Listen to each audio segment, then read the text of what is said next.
Hello and welcome to another episode of Titan PITV, where we're looking at the inside workings of a live operational investigation agency, that being here, Titan in Derby. If you prefer to listen to podcasts, you can download Titan PITV podcasts wherever you download your podcasts. I am your host and Managing Director of Titan Private Investigation, Simon Henson, and happy Friday, and what a lovely day it is. So today's short episode is going to be around super recognisers, and today I have with me Kelly Desborough from Face Detect. Welcome, Kelly.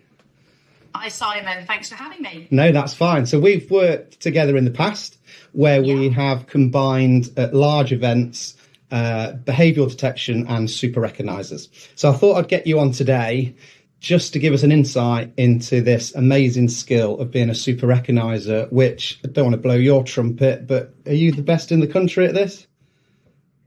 Potentially the globe. Really? So you've got the highest scores? Pardon? You got the highest scores on the testing for it, is that correct? Yeah, Brilliant. That's right. Okay, so tell me, what is a super recogniser? A super recogniser is somebody who's born with the innate ability to recognise faces and remember them. They're just in. You don't ever forget a face. So, for example, the best way of describing it is you could give me an image of someone I've never seen before. Let's say it's a mugshot of a POI, and I can look at it for a few seconds, and then you can send me off into a crowd of 40,000 people, and I'll just pick them straight out. So a POI, that'd be a person of interest? Yeah, exactly. So, okay. And that's one of the ways we do things. But you can't learn this. You can't be trained to be a super recogniser. You're born with it.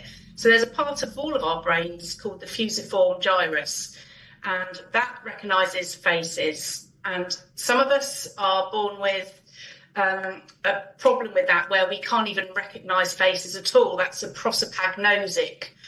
People who suffer from prosopagnosia are face blind, so they wouldn't recognise their own face in the mirror or their mother, father.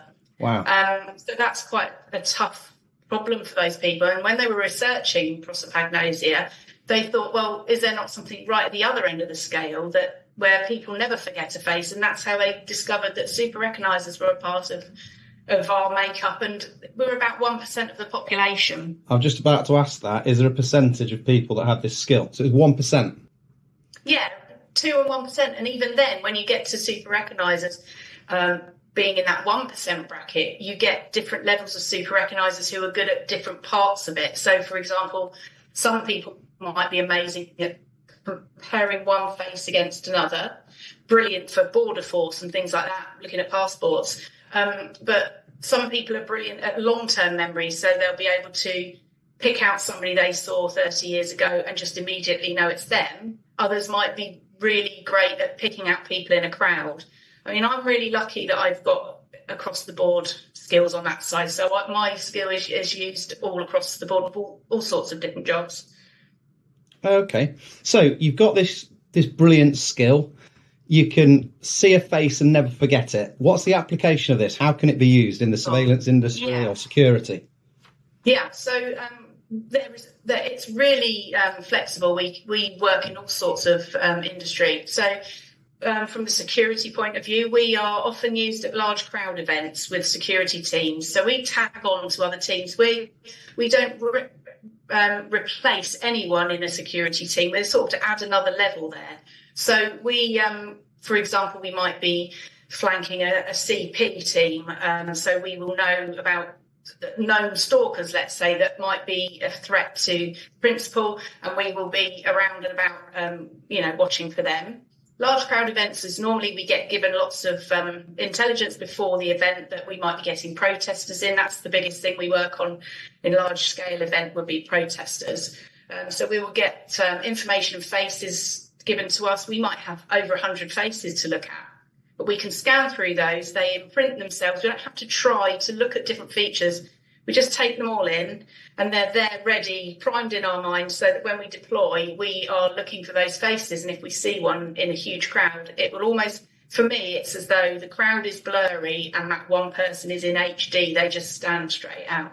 Right. So large crowds, I mean, from a surveillance point of view, I've worked with you on surveillance, and we're great. For an example, not long ago, my skills were put into play in a surveillance operation where we had a loss. And so the next day we had to start from scratch, and we needed to find a person that was coming into work.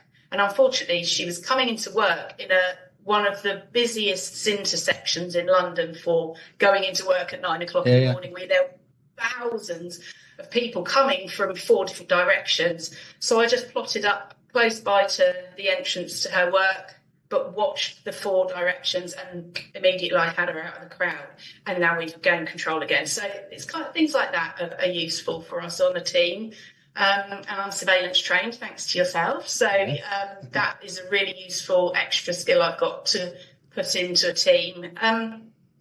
We do things for private investigators like facial comparison reports. So if a client needs to confirm an identity of someone they are, for whatever reason, and that comes up quite a lot, I can produce a really detailed report that actually digs into the scientific areas of the face and label that up and show them why I believe this is or isn't a particular person. And those can be, quite good evidentiary pieces for people's investigations. Yep. So lots of different ways. And we're looking for all types of, sometimes we work with the police on police investigations. We work with venues like arenas, concerts, all sorts of stuff. So it's a very flexible skill to put to use.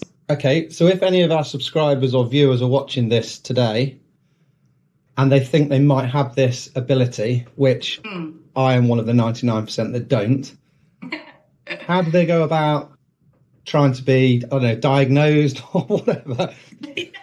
Well, I mean, my story explains how it can happen. I didn't have any idea I was any different to anybody else. I thought we all recognise people in the same way, and I used to see people I hadn't seen for 30 odd years, just have a glimpse of them over my shoulder. I may have seen them for a millisecond, but I knew who they were, so I'd bound up to them and say, "Oh my God, Samantha, I haven't seen you since school, primary school, when we were 8. And she would just look at me as though I was some kind of strange weirdo, and I'd have to... And I just spent my whole life thinking I'm really forgettable. No one ever remembers me. And for some reason, I put so much effort into remembering everybody. So I had no idea. But then I was reading a Peter James novel, who's a crime novelist, and he has a brilliant detective series that's set in Brighton. I love it. And I was reading that, and they mentioned Super Recogniser. They help with a murder investigation. And they were brought down from Scotland Yard to help with this, and they watched some CCTV and they identified someone just from this part of their face. They had a hoodie on. And I Googled the term Super Recogniser, and sure enough, there is testing you can do online. So I did the testing. It's a very, very quick test you can do, which is 14 different sort of little questions where you have a lineup of faces and you've got to identify the right person in each one. It takes you 5 minutes to do, and it will be a score out of 14.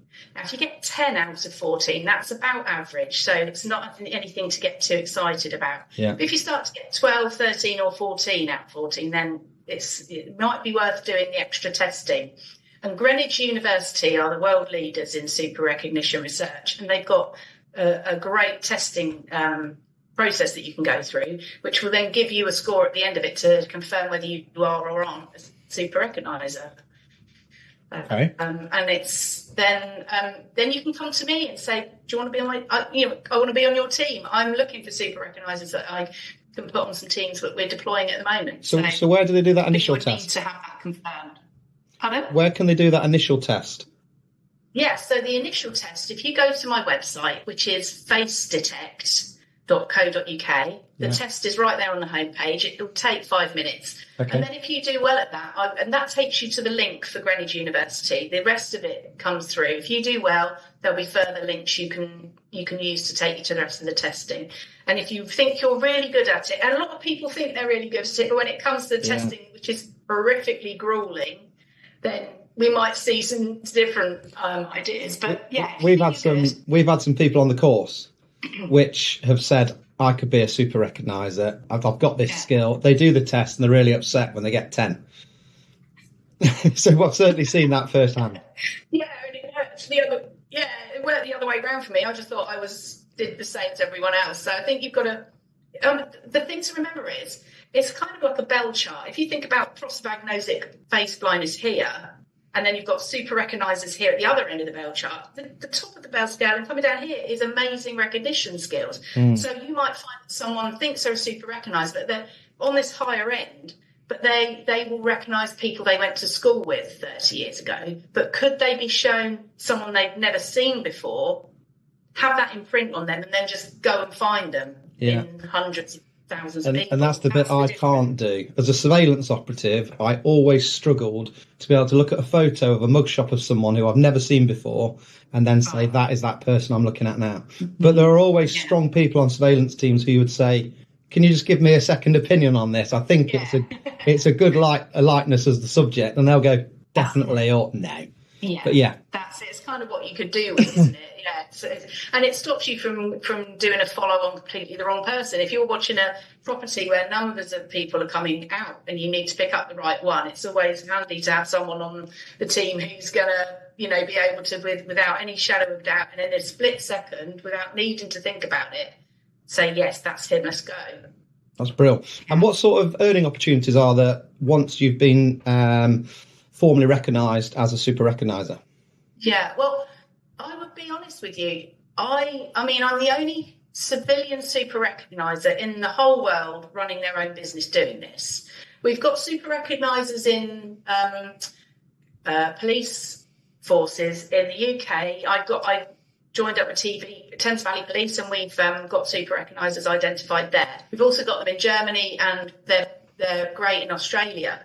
But civilian-wise, it's still really quite a new thing coming through. So my job at the minute is to be pushing our skills. So I do have a small core team of people I use, but I am looking to add to that team as we go along. But they've got to be, it's kind of perfect combination of being able to do the job in front of clients and represent the company and being amazing super recognised. So they're kind of like hen's teeth. Yeah, it's like very difficult to find, but earning opportunities are great. Because we're quite an unusual, we have an unusual skill.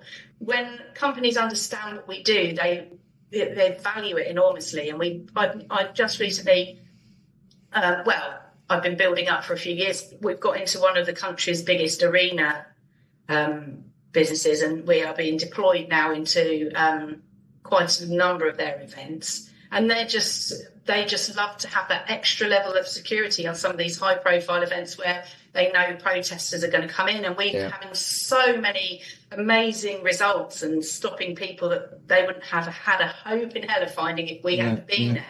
And so it just takes doing a few of those, demonstrating our skills in front of clients a couple of times, and they're blown away. So it's not something you're going to give up your day job for and suddenly become a super recogniser earning a full-time wage. It's not possible right now. Yep. But I believe that with a little bit of luck and a little bit more pushing, we could be there. So, yeah, it could be really a really exciting thing for the future. And I'm encouraging businesses in this field to sort of consider using us as a little bit of an extra level. And we're not would always want to stress, we don't replace anybody. We don't replace. It enhances the team. It's an addition. It's a really solid addition to a team. Yeah. Brilliant. That's great. Thank you ever so much for that insight, Kelly. So if you think you're a super recogniser, you think you've got that ability, then go to www.facetotech.co.uk and take that first step for the test. That's another episode of Titan PI TV. Thank you for listening. As always, please give us a thumbs up. And if you don't want to miss further episodes, please subscribe. Till next time.